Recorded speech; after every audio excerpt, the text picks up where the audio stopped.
Left versus right, capitalism versus communism, whites versus blacks, Ashkenazi Jews versus Mexican Jews. For all of civilization, we've divided ourselves into groups, and that naturally creates division.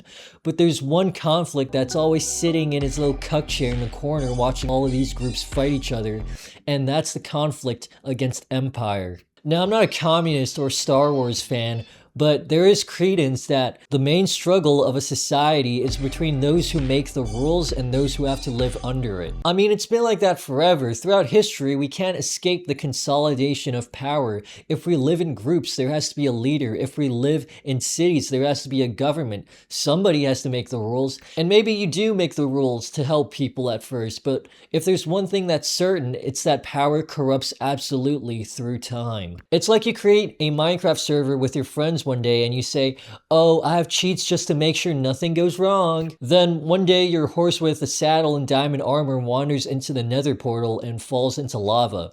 Now, if you're an OG Minecraft player like me, you know that saddles and diamond horse armor were notoriously hard to find. And this wasn't really fair to you. It was random luck that your dumb fuck horse decided to wander into the nether portal and fall into lava. So what's a little cheat to correct the course? You get your items back and nobody knows, but soon that taste of power spirals out of control. There's no consequences and nobody knows, so you grow more confident in cheating. You build temples out of diamond blocks and you make impossible mob farms. That's essentially what's happening in real life. They found the infinite money glitch. Well, actually, the economy needs to follow these rules. The economy is fake, it's propped up by fake rules. The only times when the economy fails is when the elites want to cash out. Fooling goyams is the name of the game. Misdirecting people and obscuring the truth is your best friend in governance. That's why there are no honest politicians. It's almost like they are bred to lie.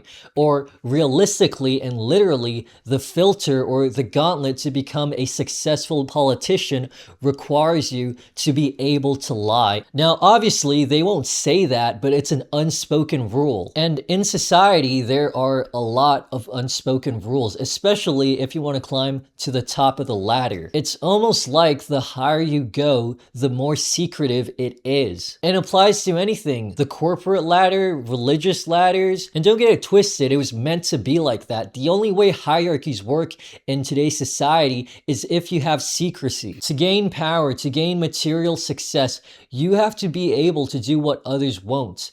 You have to be able to break rules and you have to be able to transgress, to sell your soul in a sense. You ever wonder why in like these TV shows, there's always like this trope of like the office worker getting his soul sucked out of him? It's because it's true. It's an unspoken rule that you can't literally point out the reason for it, but everyone knows through their intuition that it's just like that. This natural consolidation of power leads to secret societies being formed at the top, where these elites would do anything to be at the top. Here's a very simple theory on how power-hungry people lead to the consolidation of power. So in society, there's different fields. There's education, there's the military, there's science, there's whatever, it goes on. Now, in these fields, there's all types of people. There's your average Joe who just wants to get work over with so he can go back to his family. Then there are people who want status and power and money, which drives them to work really hard to get to the top. And as I mentioned with how hierarchies work, it filters for the most autistically obsessed OCD psychopathic individuals, basically American Psycho, and these people work very well together because they're almost like the same person. They fit in the same archetype of people. They're like machines who all know the unspoken rule and are like psychopathically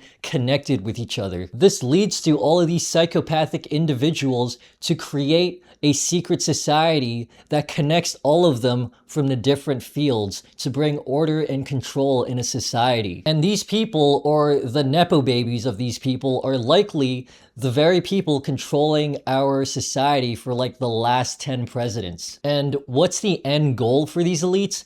It's to turn you into a cube. In Freemasonry, which is one of these secret societies, there's a concept called the sacred cube or the ashlar. Now, the main goal in Freemasonry is to turn people into these cubes. I know that sounds stupid and kind of unhinged, but their whole ideology revolves around it. Mason, a person who works with stone, the square in the compass, the G in the middle that stands for geometry. If you lay out a cube in 2D, it's made up of 3 faces, 3 vertices, and 3 center lines. 333. People are naturally wild and diverse and all think differently. We're like GTA NPCs, we're chaotic and unpredictable. Now, you can't build a structure with rough stone like it's found in nature. The goal in Freemasonry is to take that person and turn him into a perfectly geometrical cube amongst all the other geometrical cubes, creating a perfect geometrical structure. And to do that, you have to strip people of their humanity, of what makes them different. The perfect representation of this is the conflict in the Dead Poets Society. Funny,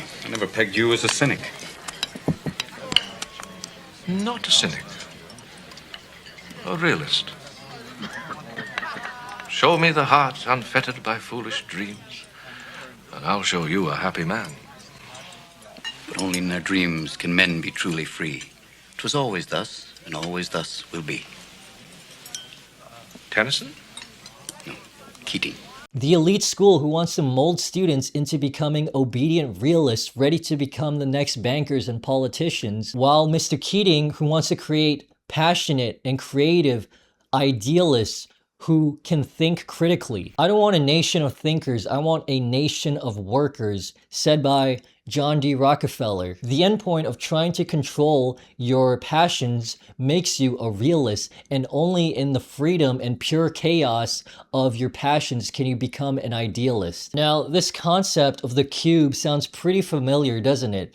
It's literally the hierarchical structure. It's the process of making you into that cube. Those power-hungry, autistic OCD individuals, they're the perfect cubes. Because the best way to make everyone alike and fit neatly is if you get them to chase things. When people tunnel vision towards a materialistic goal, they lose their individuality. It becomes an all-consuming covetous goal that pretty much takes over you. To descend into that animalistic machine-like mentality, it's the closest you'll get to demonic possession, where you no longer care about morality and passion, only what you can gain.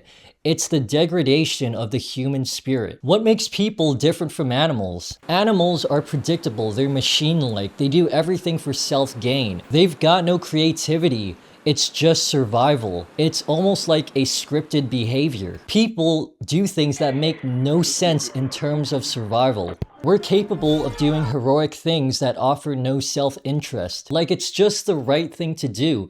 Animals don't think that. Pulling another example from the Dead Poets Society, there's no survival-based logical reason for Neil Perry to pursue acting when he can just become a rich banker. There's no reason for Knox Overstreet to risk everything in his pursuit of love. Doing something out of passion in this world is irrational. It needs a leap of faith and a belief that you are connected to something larger than yourself. This movie is literally the perfect mirror for the sacred cube in the human spirit. Now you see TikTok and social media promoting clavicular with Peter Thiel, hypergamy, the height pill, black pill.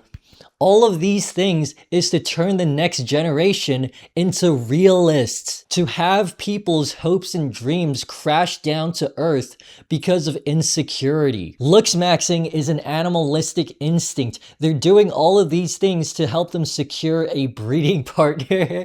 And self-expression isn't being gay and buying all of these things that make you like seem different. Look, I bought a niche album that I'm never gonna listen to. I got fucking ball tattooed on. Doing these things don't make you different. They make you just like everyone else. Because if you were truly different, you wouldn't feel the need to flaunt it and show it off. What that comes from is an insecurity that you're just a goyim. Most of the time, these Truly special people look extraordinarily average. You can never just point someone out, oh yeah, he's totally out of the brainwashing, but he'll stand out when the chips are down, because only under duress is a person's true character shown. Only through courageous acts can a person show that he ain't just like the rest of you goyim. You want to be different? Go against the grain. Say something that your heart tells you to say. For truth, for love, for justice.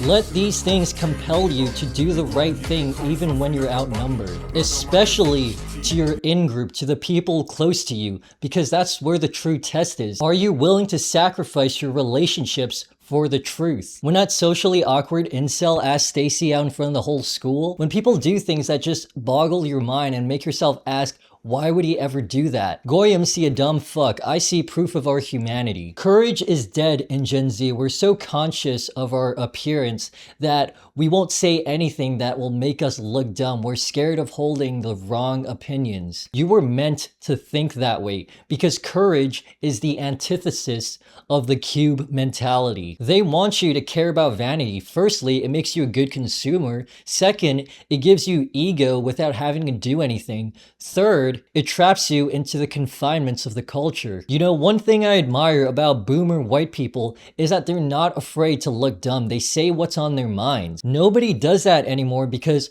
it could hurt their relationships. They could lose opportunities. They could lose social coolness. Fight back against the cube conditioning if you want to live in a world that's wild and filled with spontaneous passion rather than a cold, calculating, shallow world. Gen Z doesn't dream anywhere. They just criticize people for being cringe. Oh, all these LARPers. The PSYOP worked. And I don't know if I'm the only one who notices this, but people nowadays are like weirdly autistic. You give a person a really broad topic and they'll somehow turn it into a rules-based, passionless, emotionless. Well, actually, if you read Dante's Inferno, it's not actually a swamp in Circle 5, it's the river Styx. So that makes your whole point irrelevant. The river Styx is a fucking swamp, They completely disregard the wider philosophical meaning in favor of one autistically contrived detail. Our minds are captured to think within the bounds of our culture. We don't listen to learn anymore. We cut people off the moment they say something that goes out of the Overton window of our culture. Men rarely take leaps of faith anymore when they can just jerk off in a dark room. Women, they obviously got the best end of the deal. Boomers and old heads, they don't care. They've already got everything sorted out for them. And it does look like the elite's plan is working. They are turning people into cubes. That's where the culture is headed. That's where society is headed. I have one message, and that's to not lose hope. Hope is what drives us to do good things, to spread passion in a passionless world. Don't be a drone who just accepts how things are and feed into the culture. Your actions and beliefs influence the world more than you can think. A lot of things in life are like rolling a snowball down a hill. At first, it's hard to get the ball rolling, but once you put enough effort into it, it becomes a force on its own.